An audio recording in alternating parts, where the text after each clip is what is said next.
इस बजट में हम ये देख रहे हैं कि किसी भी किस्म का गरीब तबके को कोई रिलीफ नज़र नहीं आ रहा। मुझे ये बताएं कि 41,700 रुपये हो गई, तो 41,700 रुपये में आज किसी का घर चल सकता है? बजट जो है वो एक्सपोर्टर्स का है, इंडस्ट्री का है, और ये बजट तनख्वाहदार तबके का है, वो जिनकी तनख्वाहें ज़्यादा हैं।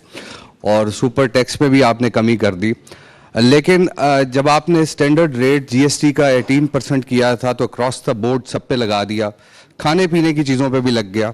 लेकिन जब आपको कुछ कुशन मिला था तो गरीब तबके के लिए जो उसके आम इस्तेमाल की अशिया है, चाय की पत्ती हो गई, घी हो गए, चावल हो गए, इन चीज़ों पे आपने सेल्स टैक्स कम नहीं किया, लेकिन आपने अशराफिया को एक मरतबा फिर जो है वो मराद दे दी।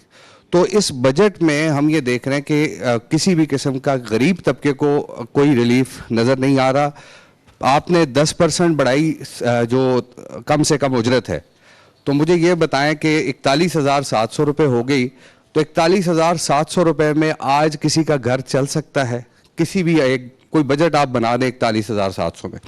और दूसरा ये है कि एक दफ़ा फिर एक एम्बिशियस टारगेट जो है एफबीआर का सेट किया गया है, और 15,264 अरब रुपए, और हम देख रहे हैं कि 3 दफ़ा पहले रिवाइज हो चुका है टारगेट करंट फिस्कल ईयर का। वो भी हम पूछते हैं तो बताया नहीं जाता, फिर उस पर वजाहत आ जाती है कि जनाब ये हमने रिवाइज कर दिया था, जब हम असल खबर फाइल करते हैं।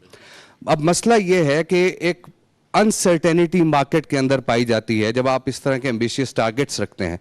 और अब सोलर पे आप एग्जाम्पल ले लें कि सोलर के कहा कि सेल्स टैक्स जो है बढ़ रहा है तो रेट्स बढ़ गए, इसी तरह से मुख्तलिफ जो चीज़ें हैं उनके रेट्स बढ़ गए। तो ये ज़रा मुझे बता दें। एक मिनट, ये तीसरे सवाल पे शुरू करते हैं।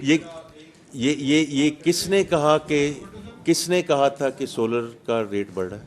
हमने तो किसी ने नहीं, मैं सर आपसे दरख्वास्त कर रहा हूँ ना, ये किसने कहा? नहीं, लेकिन अगर आप आपस में ही बैठकर ये बातचीत करते रहे और हर डिफरेंट, किसने कहा था जी? ज़राए ने कहा था। अच्छा, अब देखिए, ज़राए तो ये सारे यहाँ बैठे हैं, अब मैं तो कुछ नहीं कह सकता। अगर आप किसी ज़राए को आप पॉइंट आउट करना चाहते हैं कि इस ज़राए से मुझे मिली है, तो देखिए, अब और भी मैं on a more serious note, मैं फिर बिलाल कियानी साहब को भी कहूँगा कि वो इसमें पिच इन करें। पिछले एक हफ्ते, 2 हफ्ते, 1 महीने से चल रहा था कि ये हो रहा है, ये लग रहा है, ये हो जाएगा। आपने अभी जीएसटी की जिक्र किया कि 18 नहीं, ये तो 19 करने वाले हैं। देखें, ये तो अब उसका तो मैं कुछ नहीं कर सकता। हमने जो पेश किया है वो कल बजट में पेश किया है, तो इसलिए अब ये कहना कि जी उसकी वजह से ये हो गया, वो तो फिर जो people who are trying to do arbitrage acts, तो मेरी तो आपसे सबसे बड़ी सबमिशन होगी कि आपको उन सब ज़राए के पास वापस जाना चाहिए, सबके पास वापस जाना चाहिए, ताकि पता चले कि ये किसने ये जो है, आप कह रहे हैं कि जी इतने रेट बढ़ गए एटसेट्रा, आप उसकी अकाउंटेबिलिटी करें, उनकी अकाउंटेबिलिटी करें, आप उनकी अकाउंटेबिलिटी करें। अच्छा, दूसरा जी, इन्होंने सोलर का तो मैंने बात कर दी है कि जो सवाल था ही नहीं,